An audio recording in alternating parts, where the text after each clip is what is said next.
Toxicity can build up.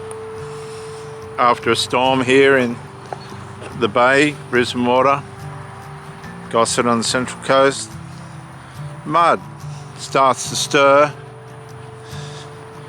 and sometimes it can get so bad that they'll ask people not to enter the water.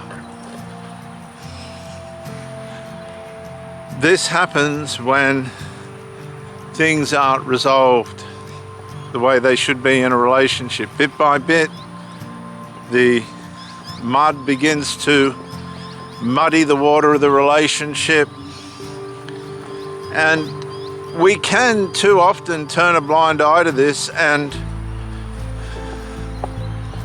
think that it's all just going to go away. So we think if we try harder, or if we do this, do that, buy this, buy that, entertain in this way or that way, things will get better. But that's not always the case. In fact, very rarely is it the case. And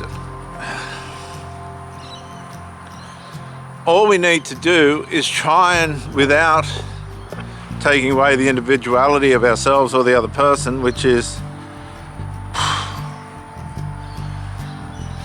if you can do that, then you're a mile ahead of the masses. If you can leave the individual's space and qualities alone, and that suits you, then you've got a good match. But it's when the person's not with you and you're possibly in doubt, or you're not sure what they're doing, how they're spending their time, or they're just wasting their time getting drunk or getting stoned, for whatever excuses, reasons they've got. They'll always have some reason or excuse. And you're sitting on the sideline. See, drugs and alcohol and substances and chemicals and all this stuff people use, partly medicinally, but on the other hand, because they like it, leaves you standing on the sideline, because they need to make time, space and mental space to do these things and to cope with what the consequences are by taking them. And if you think that you're going to change somebody away from that, you're probably going to make them worse, because you're going to put you're going to be lying. You're going to be pretending that you're performing for that person the way they are, hoping that they'll change, and they'll sense that. That's manipulation. That's not genuine. That's not being authentic. That's transactional. If I do this, they should do that, and when they don't do that, you get the poos. I've had several situations now where I've gone along with the lifestyle of these people. I've not complained. I've, in some cases, had to ask things to back off a little bit, but I don't think it was too much to ask, given what I was giving in comparison. And you cannot change a person's values or likes or dislikes that they've had before you come along. And they're going to have demonic forces and family members working on them to keep them in that state, dead state, because it's bad. What they're doing is bad, so that makes them dead. They're not awake to what's good, so they're dead by the badness that they do. Jesus said, let the dead bury their own dead, and what it's like, he explained, to be dead in sin, not aware that you're in it. You can come alongside these people and not intrude upon that side of their life, but I can guarantee you it'll intrude upon yours. It will invade and intrude upon the farming that you're doing to build a proper relationship.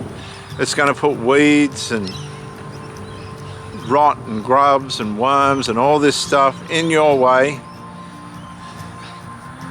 while you're pulling them out, thinking you'll be able to pull them out until you get too tired and you go, this just ain't worth the effort. Now, whose fault's that? Were you blind? Did you think you could rescue that person and change them? Or did you think you could go along with what they were doing and it would be all right?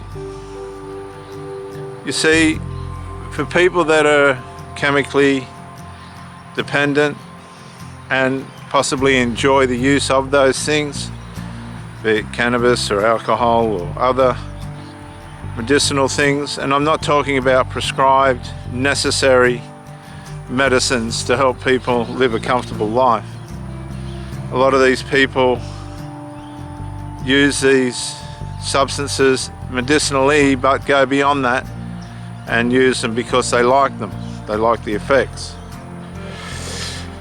But it's all consequential and it's all damaging, and it all pulls apart the fabric of everything these people have around them. That's just why drugs are illegal and why they're harmful and why they don't work. Because they destroy things. They destroy the people that take them, the people around them. These people usually influence and praise other people that are doing it. When the dealers come, it's like God's turned up, and oh, it's pretty sad. It's pretty sad. And then the dealer gets arrested and off to jail, and everybody's going, how did that? Well, you're not allowed to do that stuff. And you're watching all this and you're thinking, you're in the wrong place. Madam, you're in the wrong place, sir. You're not supposed to be there. What do you think you're doing? These people are not going to change for you. You are not part of their culture. They're selfish. They will lose great opportunities in life and directions in life to have their habits. You're not as important as you think or are trying to be. You're making a fool of yourself and everybody else around you. And you need to back up. Come on, mate. Come on. You need to back up. Take stock. Understand that you put yourself in the wrong situation, a situation that isn't going to work for you. It's certainly not working for the person that you're with. Take stock. Realign yourself with where you really should be. Accept that you've made a mistake and these people have got a right to live however they want. Whether you like it or not, you've really got no right to judge.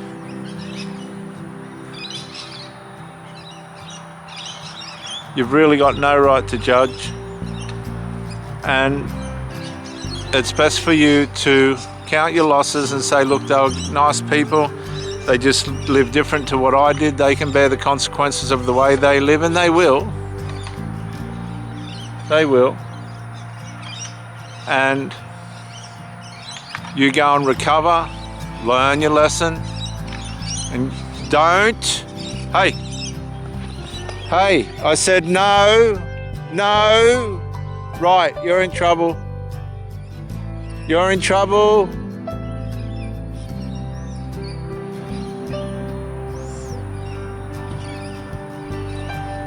Now we've got a standoff, and you go and get yourself fixed up, learn from your mistakes, heal, leave those people alone. They've got a right to live however they choose, and they can live and die by the consequences of that. Come on, quick, and get on and find the right place for your life.